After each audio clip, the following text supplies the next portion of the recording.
Hi, Hugh. We love watching The Path on Hulu with you, Aaron Paul, and Michelle Monaghan. Talk about how Cal, Eddie, and Sarah seek intimacy and connection, and how they're not always succeeding. Well, I mean, I suppose to an extent we're all of us seeking intimacy and truth, and very few of us are 100% succeeding. You know, I mean, even those of us in happy, healthy relationships, we don't get it right every day. That I think is the appeal of this show, really, is that it's about people in a very, very specific little world that they've created for themselves and belief system. But the thing that they have in common with all of us, really, is that they are all, one way or another, seeking faith. You know, they want something to believe in. I mean, that could be your family, that could be your religion, it doesn't matter, but we've all got that need for meaning in our lives, I suppose. Episode 4 had you sitting on Mary Cox's bed in an erotic, yet really awkward scene. How did you prepare for this explosive on-screen moment? Oh, right. You know, it's true that, you know, when I read that scene in particular, I thought, okay, I see, we're doing that. You know, the show, I think in part because it's on Hulu and because they don't necessarily impose the same restrictions. I don't mean in terms of content, I mean creatively, that the writers might have, let's say, on another network. They just feel pretty comfortable, you know, pursuing a train of thought or a character's actions as far as it takes them, you know. And that's a good example of that. And because it seemed to make sense for who this guy was, even though it is pretty dark and, as you say, pretty uncomfortable, you just kind of, you go, okay, you know, we'll just do this and make it work. This leads me to my next question. Is Cal a virgin? No, Cal is not a virgin, I don't think. That's just a good question. I think I always thought of Cal as somebody who... you know, he had a relationship with Sarah back when they were both teenagers, in that teenage way, a kind of young love. But unlike, you know, most people, he's never kind of left his young love behind. But he, I think, basically stepped out of the dating game, for want of a better phrase, and has probably been celibate, you know, for the better part of a decade or something. I think he's just cut off that personal side of himself to you know, to focus on the movement. So he's quite pent up. You could put it that way. Now switching gears, one of my favorite scenes is when Cal gives a sermon on Platos Cave.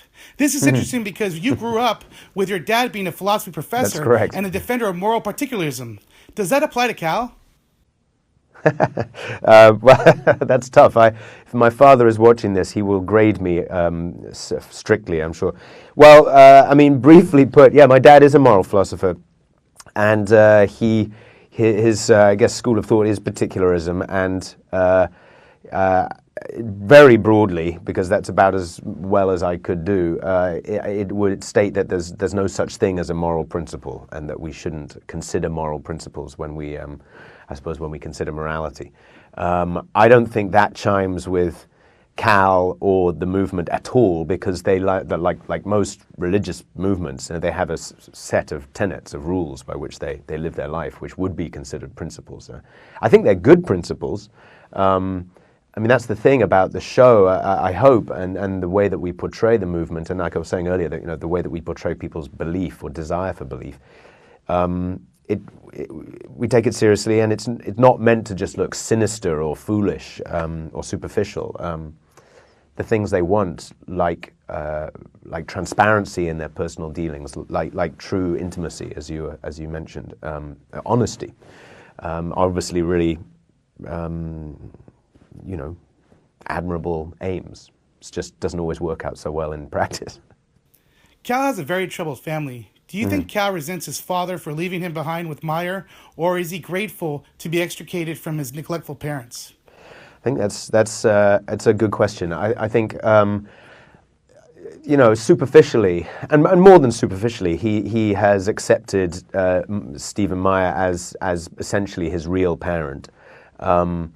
That said, obviously he still feels. I mean, you see in the third episode, there's a bond, a connection to his mother that he's never going to be able to break, and she still has a kind of hold over him. But I think that is partially based on his fear that something in him will kind of drag him back to where he came from. The idea of whether he subconsciously resents Stephen Meyer is an interesting one, not one that we've particularly explored so far. I mean, I think one of the reasons that Cal is so determined in his, forging ahead, essentially to try and become the leader of the movement, is that the movement has saved him, and is still really his life raft. He's a guy who's deep waters and pretty choppy waters, and I think he feels that without the movement he could slip back into a pretty dark place. Not that he isn't in one already, of course. Eddie's wife Sarah wanted him to go on through a 14-day lockdown program so they could move past everything. If your real-life wife, the wonderful Claire Danes, asked you to do this program, would you do that for her? I don't know. I'm not sure I should commit myself to anything at this stage. But of course, I would do anything for my family. That's it. Not to pivot away from that question too quickly, but it is interesting, I think, seeing people play out their pretty regular. I mean, obviously, it's not that regular because she thinks he's been unfaithful, and he's pretending to agree that he was, which is odd, because the sin of questioning his faith is worse in his mind, and probably would be to her, than the sin of having strayed out of the marriage. But nonetheless, it's marital strife, and seeing that, I mean, played so beautifully by Aaron and Michelle, and so recognizably, to anybody. But played out within the context of this very, very particular belief system, I think is kind of at the heart of the show. Each episode, we see more and more instances of the familiar eye logo on the Myris. It's on T-shirts, bath products, wooden artwork. Hugh, our viewers want to know, is Cal wearing underwear with the eye on it? Very possibly. I think if it were available, he would be wearing it. I think Cal is a firm believer in branding and kind of outreach, and he'd be if they were there, he'd be the first person for sure. Yeah. Thanks, Hugh. And please tell Hulu we want more of that Path merchandise. Can't wait to see the rest of the series. Thank you so much. Thanks, Bobby. Bye-bye.